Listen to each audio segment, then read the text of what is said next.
अस्सलाम वालेकुम। स्टूडेंट कैसे हैं बेटा?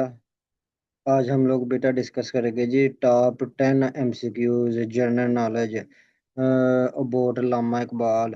ये बेटा वो एमसीक्यूज हैं जो बार बार पूछे जाते हैं जितने भी आपके कॉम्पिटिटिव एग्जाम हैं उनके अंदर। तो अगर बेटा हमारे चैनल को लाइक और सब्सक्राइब नहीं किया तो जल्दी से लाइक और सब्सक्राइब कर ले ताकि जैसे ही कोई नई वीडियो आए उसका लिंक सबसे पहले बेटा आपको मिले। बेटा बेटा बिना टाइम ज़ाया किए हम आज का अपना लेक्चर शुरू करते हैं। तो जो फर्स्ट एमसीक्यूज हैं वो क्या है जी? When was Allama Iqbal born, के लामा इकबाल कब पैदा हुए? व्हेन वाज कब पैदा हुए थे? तो लामा इकबाल बेटा पैदा हुए थे 9 नवंबर 1877 को। कब पैदा हुए? Allama Iqbal was born on 9 November 1877 in Sialkot. एक ये भी याद रखना कि कहाँ पैदा हुए? सियालकोट के अंदर 9 नवंबर 1877 को कौन पैदा हुए? लामा इकबाल। उसके बाद सेकंड आ गया, what is the title of Allama Iqbal? के लामा इकबाल का लकब क्या था? टाइटल कहते हैं बेटा लकब को। के लामा इकबाल का टाइटल क्या था या लकब? तो वो था बेटा पोइट ऑफ ईस्ट, के मशरक के शायर। किसके शायर? मशरक के शायर। Poet of the east, Mashrak के शायर। तो किस क्या टाइटल था लामा इकबाल का? कि मशरक के शायर, पोइट ऑफ द ईस्ट। उसके बाद आ गया, he is known as the poet of the east, उन्हें शायर मशरक भी कहा जाता था। Where is the mausoleum of Allama Iqbal? Mausoleum of Allama Iqbal located? कि लामा इकबाल का मज़ार कहाँ वाक़ है? लामा इकबाल का मज़ार कहाँ वाक़ है? तो लामा इकबाल का मज़ार है बेटा लाहौर में। कहाँ वाक़ है? लाहौर में। His tomb is near Badshahi mask Lahore, जो बादशाही मास्क है ना लाहौर में बेटा उसके करीब है लामा इकबाल का टॉम्ब या मज़ार।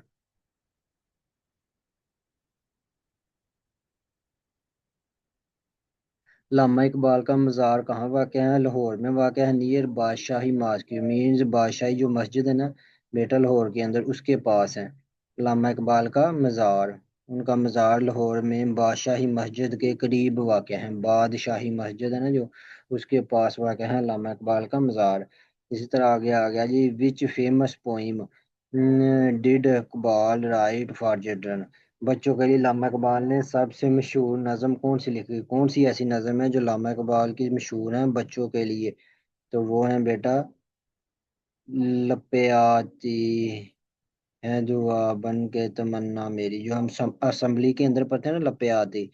लपे आती है दुआ, लपे आती, ठीक है ना बेटा, जो हम असेंबली के अंदर लपे आती पढ़ते हैं वो वाली। वो थी नज़म जो किसने लिखी थी? लामा इकबाल ने बच्चों के लिए। लपे आती हैं दुआ is a famous prayer poem for school children, school के बच्चों के लिए ये लिखी थी अल्लामा इकबाल ने। In which year did Iqbal present the idea of a separate Muslim state? कि किस ईयर के अंदर Iqbal present the idea of a separate Muslim state, के अलहदा मुस्लिम स्टेट का आइडिया दिया? किस ईयर के अंदर अल्लामा इकबाल ने पेश किया था? अल्लामा इकबाल ने मुस्लिम रियासत का तस्वर किस साल पेश किया कि मुसलमानों के लिए अलहदा रियासत होनी चाहिए? तो वो बेटा दिया था 1930 के अंदर। कब दिया था? 1930 के अंदर अल्लामा इकबाल ने खुतबा अलाहाबाद दिया जिसमें उन्होंने मुसलमानों के लिए अलग रियासत का तस्वर पेश किया। खुतबा दिया अलाहाबाद। क्या है जी? अल्लामा इकबाल ने आइडिया दिया 1930 के अंदर, उस खुतबे का क्या नाम था? अलाहाबाद, जिसमें उन्होंने सेपरेट मुस्लिम स्टेट का मुतालबा किया 1930 के अंदर। In which session did Iqbal give the famous address? के अल्लामा इकबाल ने मशहूर तकरीर किस इजलास में की? तो वो इजलास था बेटा इलाहाबाद। ये अल्लामा इकबाल की ज़िंदगी में सबसे अहम इजलास था इलाहाबाद, जिसमें इन्होंने मुसलमानों की अलहदा रियासत का मुतालबा किया। और ये कब किया? 1930 के अंदर, ठीक है। इसका क्या नाम था? Allahabad, famous address. 1930 के अंदर मुसलमानों के लिए सेपरेट मुस्लिम स्टेट का मुतालबा किया। और जो कौमी तराना है मुसलमानों के लिए, जो नज़म है, वो भी किसने लिखी? अल्लामा इकबाल ने। 1930 के अंदर session of 1930 gave his visionary speech, कि उन्होंने 1930 के आलाबाद इजलास में उन्होंने अपनी मशहूर तकरीर की। क्या तकरीर की? कि मुसलमानों को सेपरेट रियासत, मुसलमानों के लिए अलहदा रियासत होनी चाहिए जिसमें वो अपने इस्लाम के मुताबिक ज़िंदगी गुजार सके। Name of Iqbal famous Persian poetry book के अल्लामा इकबाल की मशहूर फारसी शायरी की किताब का नाम।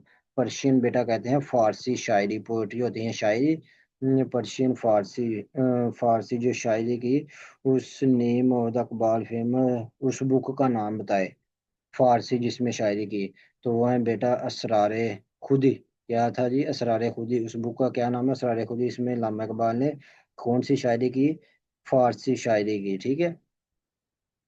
अस, असरारे खुदी। उसके बाद आ गया जी, what was Iqbal profession besides poetry, के शायर के अलावा, बिसाइड का मतलब होता है इसके अलावा, पोइट्री शायरी के अलावा अल्लामा इकबाल का पेशा क्या था? वो एक बेटा वकील थे, लॉयर, लॉयर थे। शायरी भी करते थे पोइट्री, और उसके साथ साथ वो क्या थे? एक लॉयर भी थे, लॉयर, वकील थे।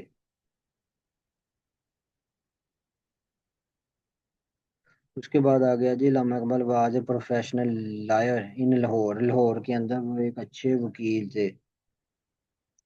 उसके बाद आ गया, in which German university did he study, German की कौन सी यूनिवर्सिटी थी जहां उन्होंने स्टडी की?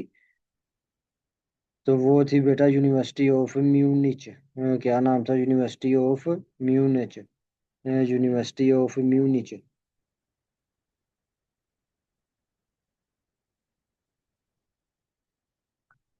He earned his PhD from the university of Munich, Germany से उन्होंने यूनिवर्सिटी ऑफ म्यूनिच से क्या की? पीएचडी की, ठीक है ना। व्हेन डिड अल्लामा इकबाल पास वे, कि अल्लामा इकबाल कब वफात पाई? अल्लामा इकबाल ने कब वफात पाई? तो वो है बेटा 21 अप्रैल 1938 को, 21 अप्रैल 1936 को उन्होंने वफात पाई। ही पास्ड अवे ऑन 21 अप्रैल 1938 इन लाहौर, लाहौर के अंदर उन्होंने वफात पाई 21 अप्रैल 1938। पैदा कब? उन्होंने 1870 को, और वफात कब पाई? 21 अप्रैल 1938 को लाहौर में। तो ये थे बेटा very very important MCQs, board general है जो पाक स्टडीज, जो अल्लामा इकबाल के रिलेटेड बारह बार पूछे जाते हैं। अगर किसी चीज़ की बेटा समझ नहीं आई तो कमेंट बॉक्स में लाजमी पूछना है। Thank you.